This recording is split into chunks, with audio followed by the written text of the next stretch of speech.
おはようございます。画家のギソです。今日はですね、こちらに見えておりますモザイクですか。人物画をぐっとまとめて、お見せしようと思います。ぐっとですね、ポイントだけをお見せしますので、ぜひ楽しんで見てみてください。それでは本編どうぞ。それでは解説をしていこうと思います。よろしくお願いいたします。日だまりの森ということで、こちらの作品ですね。初めの段階というのは、輪郭を墨で描いて、で、インプリマトゥーラといって、初めて見る人のためにもちょっと丁寧に説明せんといかんのですけども、まず僕は白亜紙という下地を使ってます。白亜紙。で、キャンバスではなく、すごく平滑なツルツルの下地なんですね。それを作り方とかの動画も上げておりますけども、代用としてはジェッソとか、アブソル版みたいなものが売ってたりもしますし、そういったものでもいいかなと。でそれに、形をまず墨で描いて、もう他にも動画しっかり上げてますので、そういうのをご覧いただければと思うんですけど、で、吸収を止めるためのインプリマトゥーラというのをして、そして今、それが完全に乾いてから、インパスト、白い明るい色で、まず厚く塗っていってます。で、この段階を白黒に近い色で描いていくんですけども、ちょっと茶色とか入れてるので、釜湯っていう風に言うのが正解かなという風に思いますけど、釜湯という方法で描いていっております。で、特に明るいところっていうのに厚く乗せていくインパストと言いますけれども、明るいところに厚い絵の具インパストという風に塗っていきます。こういうグリザー油とか、釜油っていうのは単色画。で、単色画の中でも白黒で描くことをグリザー油という風に言います。で、グリザー油の利点というのは、ある程度要は白黒に直して色とかをつけていくときにそんなに大きくはみ出すことがないというか、突拍子もない色をボンと置いてまた難しいんですけど、バルールという言葉あるんですけど、色の色化って言うんですけど、色が突然はみ出したような感じになったりするようなことがなくなると、白黒でやっといたらっていうことで、白黒で描いていきます。でも、僕の場合特にあとは、人の肌とかをですね、描くときに、ちょっと青みがかってるじゃないですか。今、わかりますかね。グレーでも青みがかってるような雰囲気に見えませんか？で、そういう青みがかった感じに、ちょっと血色がいい赤みがかった色が乗ってくるというような感じで、その微妙に下から青みがかった色が透けて見えてくるという。難しいこと言いますね。ということで、グリザイを活用しながら描いていっております。で、特になかなか見えにくいんですけど、明るい色というのは少し厚く塗っていく。インパストって言います。難しいことばっかりね。インプリマトゥーラっていうのは吸収を下地を止めて、中間色的な色。僕はちょっと暗めにしますけども、この焦げ茶色みたいな色を塗ることを言います。で、グリザー油とか釜油。釜油っていうのは単色画。で、その中の一部の、白黒画をグリザー油と言います。そして絵の具を厚く塗ること、インパスト。ね、どこかの都知事みたいですね。横文字ばっかりすみません。横文字ばっかりでね。すみません。レガシーですか？何がレガシーなのかよくわかりませんが、車のことかなと僕らの世代は思っちゃいますけど、レガシーとか言ってますけどね。よくわかりませんけど。で、ちょっと叩き筆という筆、絵の具をそのまま置いていったら、白亜紙というのも、丁寧に説明すると、キャンバスより前にあった、指示体です。指示体って何って。皆さんが言う紙とかね、何かを書くための土台の、素材のことを指示体と言います。難しいね。美術の言葉ってね。でもそんなん覚えてもう何回も見ていくと覚えていきます。今日短い動画ですのでね、覚えていきますので、もっと細かく丁寧に解説した動画も山ほどありますから、皆さんのね、意識レベル、知識レベルが上がっていって、くれたらおっちゃん嬉しいなぐらいの感じでございます。こうやってね、もう本当にいろんな人にね、お届けできるっていうのはもう嬉しいことですよ、本当に。もちろんね、教育現場にいたから、その一部の人間に教えるということをやっていってましたけども、別にそれがどんな、そしてこの洋服ね。で、これは、こういうの忘れてましたけど、肖像画を頼まれたんですよ。これ実は肖像画なんですよ。ね、でもこの方自身がこう僕の絵のね、もちろんこうあれでファンというかですね、ぜひ先生が好きなようにみたいな感じで、小木曽といえば自然と人間みたいな感じで、この方自身もこう自然のすごく豊かなところにお住まいなので、じゃあせっかくやったら僕行きますんでということで行って、これご自宅のこれあれなんですよ、周りなんですよ。すごいでしょ。ねえ、こんなところにね、なかなかあれですけど。で、ご自宅の周りのというところで。で、今、こう、デコラティブな洋服をてんてんてんてんと書いていっております。てんてんてんてんてんてんと。で、この辺の絵の具の厚みみたいなの、ほんの少し厚いんですよ。本物見ていただかないとなかなかわからないですけど、ほんの少し厚い。で、ほんの少し厚くて、それを後でこう、絵の具をグレーズと言って、透明層をかけていく。難しいね。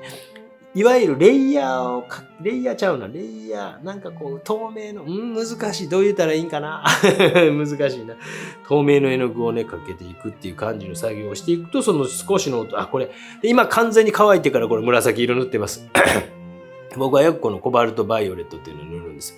で、この後にちょっと色を考えることがあって、今これね、完成油と呼ばれるもので、油絵ってすごくこう、弾いたりする、完全に乾いたら弾いたりもするんですね。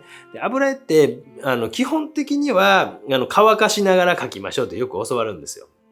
で、今完全に乾いた後に、今、また画面を表面だけを濡らした状態にしてるんです。で、今これはバーント、シェンナ、トランスとか呼ばれる、バーント。バーントって焼いたって意味ですね。シェンナっていうのはシエナ、イタリアのシェンナ地方。トスカーナ地方の、シエナっていうところで採れた土という意味なんですよ。ういって感じでしょ。で、そして今それをグレーズと言って指ですり込んでいって、そして今こうまた不透明な絵の具。これはスカンブル。グレーズというのが透明層をかけることで、スカンブルは半透明。わかります？もうね、難しいでしょ。半透明って何やねんって今度なってくるとカルピスみたいな感じですね。サイダーは透明。一番の透明はサイダーですね。コーラも透明ですよね。ファンタも透明ですね。カルピスになると、お茶も透明ですよね。ウーロン茶も透明ですよね。宇治抹茶は半透明から不透明でしょ。抹茶。わかります？はい。なんのこっちゃっていう感じですね。こう説明って難しいしね。横文字って難しいよね。すみません。で、少しこう、薄く絵の具を。で、本当にこう、一回濡らしているから、で、これも完成油だけで濡らしてるんですよ。完成油だけで。これもね。それで完成油も、なんていうのかな。薄くこうかけることによって、僕はその上を滑るように描いていく。基本絵の具は置くんですけど、置いた後にまたそれをなじませる。まあ、なりますよ、皆さん。描けるようになりましたね。もう楽しみにしております。皆さんのどんどん力がついてくることを楽しみにしております。で、唇とかに少し薄い絵の具を塗りながら、これ2層目という作業ですね。で、まあ、下地の絵の具とか塗り残ってくるという感じでもいいかなというふうに思います。下の絵の具が塗り残りながら、薄くかけていっております。だから本当に古典的な技法なんですけど、まあ伝統的な技法だと僕は思っているので、古典技法とか言うと、なんか古い方法を使ってるって思われがち。確かにでも白亜字って古い方法なんですけど、平活やったら何でもよくて僕の中では。でも白亜字っては一番僕の中で安価なんですね。安くて簡単にできるし、もう20何年間やってるので、それでなんかこの絵の弊害みたいなの出てきてないんですよ。割れるとかね。なんか出てきてないです。だから僕はずっと白亜字でやってるんですけど、おそらくジェッソとかでもある程度平滑に作れたら、ジェッソってなんかアクリルを、僕がこう学生時代そのアクリルとか使ったかんとかっていう人結構いたんですけど、絶対大丈夫なんじゃないかなと思ってます。まあ、なんでかっていうと、自分の20何年前、下地にアクリル系の色、絵の具を置いて、上に油で描いた絵の具も綺麗にちゃんと状態よく残ってます。逆に厄介やったりするのは、どっちかというと樹脂系の絵の具を多糖した、断丸とかね。で、下の絵の具の乾きが遅くなったようなものとかで描いた絵とかっていうのの方が僕はだから本当にテレピンと完成油、ほぼこれ、テレピンとポピーオイル、もうこの2択ぐらいです。あとはスタンドオイルを白に練り込んでおります。この辺のね、細かい話はね、難しいですよね。皆さんね、ごめんなさいね。なんとなくこういっぱい見てる人は理解しだしているかなとは思うんですけど。で、叩き筆という、これ名村さんのですね、毛先がこう柔らかくなっている叩き筆というので叩いて、少しこう筆跡みたいなのをなくしていっております。それでもうかなりね、この辺なんかは2層目ですけど、思い切って細かい描写を綺麗に写ってます。よかったよかった。ね、ここからまだまだ描きますからね。本当なかなかこうその辺の説明というのが非常に難しいなと思いながら、確かにこう普通にこれを初めて今日動画見たっていう人は、何を言うとんのこのおっさんって感じですもんね。ごめんなさいね。おじちゃんがね、いつも頑張りすぎるところあるんですけどね、頑張りすぎていろいろ人に迷惑かけてしまうんですけど、まあね、一生懸命やることぐらいしか自分にはできないのでですね、皆さんに喜んでもらって勉強になるって言ってもらえるのが本当に嬉しいですよね。もう本当にね、今の世の中もとにかく失敗せんようにですけど、僕はもう失敗してもええから突き進んでしまうという、それでいっぱい人に迷惑かけてきたんですけど、申し訳ないです。で、今目とかを眼球。で、黒目の中もね、こういろいろ交際とかなんかいろいろあるでしょ。で、そういったものも。やっぱ先入観で物事を書いてしまうっていう人はなかなか成長しないと僕は思っています。どういうことかというと、目ってこうでしょうとか、口ってこうでしょうとかっていう人ね。で、いや、目ってこうじゃないかな、いや、こうじゃないかなっていう試行錯誤できる人っていうのは成長。それで今こう、ね、目のこう、少しこう、輝きとかをちょっとこう、涙が下の方にこうね、こう、眼球の艶みたいなのが溜まってくるというかね、涙が溜まってきたり、眼球の光とかを描いていってます。この辺の細かい描写を見て、どう思いますね、こういう細かい、こういうこと。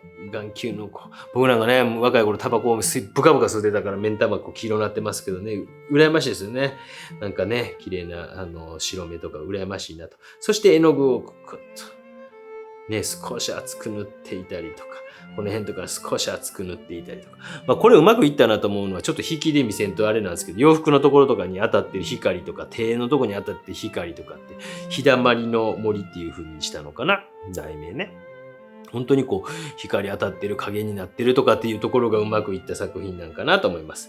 そしてこの辺のこれわかります？一回描いた後にこれ、半透明ぐらいの感じで、まず影の色を塗って下で描いた絵の具が塗り残りながら、そして今不透明とかで描いていってはいるんですけど、ほんの少しやっぱり下に塗っているボコボコっとした絵の具を頼りにここからまた描いていくんですね。先ほど柄描いたじゃないですか。柄。これを頼りに描いていくというね。本当になんか素敵なとこですよ。虫ね、いいですよね。クワガタとかいっぱい取れそうですね。羨ましい限りです。我が家も近いですけどね。もう今日はクワガタを弟くんが幼稚園に持って行ってました。機嫌よく。お兄ちゃんはカマキリを持って行きました。ね、もう虫だらけになってますよ。幼稚園大変そうですね、と思ってね。今度我が家でね、平田クワガタ持ってってやろうかな思ってますけど。で、背景のこの森とかの絵の具の塗り方、アホみたいに口開いておりますよね。後ろのこの木ですね。多分薪ストーブなんかな、薪とかのあれなのかもしれませんけどね。こういったものとかも少しこう描いていってます。こういうところの、厚く乗せたり、白で厚く乗せたり、暗い。で、結構ね、7割ぐらい明るい色で描いていってます。下に塗り残った、色とかを見せながら、どちらかというと僕は明るい色で描いていくことが多いです。これも隙間のところに明るい色とか、そして手とかも描いていきます。手なんかもね、なんか、ペッてしてるよりちょっと曲げるだけで、こう、形っていうのは少しこう、印象変わるじゃないですか。こう、ピッとしてるより、例えば小指スッとするだけでも、親指チュッとするだけでも。で、この辺とかってやっぱね、皆さんこんな感じの程度が描くんですけど、ちょっとだけやってみてください。で、それだけでも印象変わるでしょ？こうね、手描くって言ったらこれよりも少しこうなってるとか、少し折れてるとか。こういうのをルネサンス期あたりの人物画とかを見てみると、意外と手とかめっちゃこだわってますよ。形描こうとしてますよ。だいたい日常でこんな手しないじゃないですか。こんな手とかね、こんな手とか。でもすんごいそれこだわってるんですよ。そういうところに皆さん。で、この辺洋服の明るさみたいなのを描いたりとかしていっております。こういった感じで、密度を上げながら少しずつ不透明な絵の具を置いたりとかしていきました。じゃんと。服ですね。もうこう、洋服なんかモデルさん、それでこれもう3層目とかです。完全に乾いてから。ごめんなさい。完全に乾いてから。で、洋服とかもね、どういう服がいいですかってこう、向こうから聞かれますんで、基本お任せしますよっていうので、何パターンか大体こう、画像送ってくださいと。動画じゃなくて、写真でいいので送ってくださいって言って、じゃあこれとこれにしましょうかねって言って、僕どっちかというと難しい方向に行くことが多いです。で、例えば自然の中やったら、あんまりにも原色で強すぎるとなると、なんか自然のせっかくの持ってる自然の色とか消されてしまうので、少しその辺は原色系よりは若干抑え気味のが僕はいいのかなとか思ったりとかですね。人の肌を明るく見せたかったら暗い服着た方がいいですよね。おじさん今日白い服、シャツね、600円ぐらいの T シャツ着てますけど、はい、もうお金なくて。で、最後の描き込みに近い、この動画上では最後の描き込みですね。本当の最後の最後っていうのは、そこまで撮ってませんので、機会があれば本物を見てくださいと言いたいんですけど、この作品は見れません。申し訳ございません。ということで、少し絵の具をちゃんと乗せながら、ですね、細かい描写もしていっております。このあたりとかっていうのもね、なかなかもうカメラを変えて、だいぶこう皆さんに伝わりやすくなってきたかなと思うんですけど、4K 画像とかで撮ってもいいんですけどね。撮ったでやっぱ編集大変なんですよ。なんかね、重たいんで。はい。それでもいいかなと思いながら、ほっぺたなんかも微妙な色をですね、塗りながら、本当ね、綺麗な方で非常に楽しかったです。ちゃんと微妙に絵の具をこうなじませながらね。書いて、紫色塗って少しまたグレーズとかして、また半透明を塗る。この一本で理解するのは難しいでしょね。なかなかこう難しいでしょ。でもこういうこう表現とかをね、できるようになってきたりしてね、もう本当にこう、皆さんね、ただで見てはる方、コメントぐらいくださいよ。本当ね。ただで見てるっていうメンバーじゃない方でね、そういう方でコメントぐらいください。ね、皆さんそれ嬉しいもんですよ。っていうことで洋服も、これ最後洋服描きながらですね、ちょっと塗り残して、そのね、洋服の影みたいなのちょっと落としてるんですよ。こういうの本物見やんとね。すいません。わからんと思いますけどね。ということで、明るいところ、隙間を描いていきながら明るいところを描いていったりとかしていってます。こんな感じで最後密度を上げていったという作品でございました。17、8分の動画、短い動画ですけど、実際問題はこれの何十倍と時間もちろんかけております。ガッと切ってますので、なかなかこう伝えきれない部分が多いんですけども、よかったら機会があればね、本物の油絵とかを見る機会があれば、ぜひ、展覧会会場等に足運んでもらったら嬉しいかなとおっちゃん思ったりします。最後またこれ明るいので、ちゃんとこの辺もっと接眼で撮らんといかんね。絵描いてるこの辺にカメラあるから邪魔でしゃあないですよね。だからね、この辺。ね。だからこういうところなんか、実際問題。大体の人多く言いますよ。思ってるより細かいわってね。そんな感想でもよろしいので、よかったらコメントいただければと思います。本日もご視聴ありがとうございました。チャンネル登録してない方、ぜひ、グッドボタンよろしくお願いします。それでは、また次回の動画で。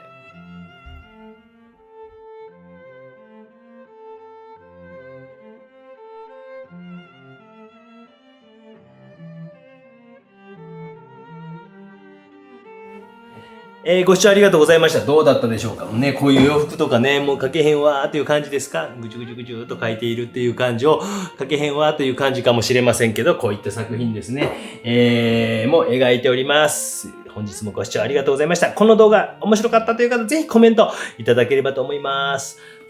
また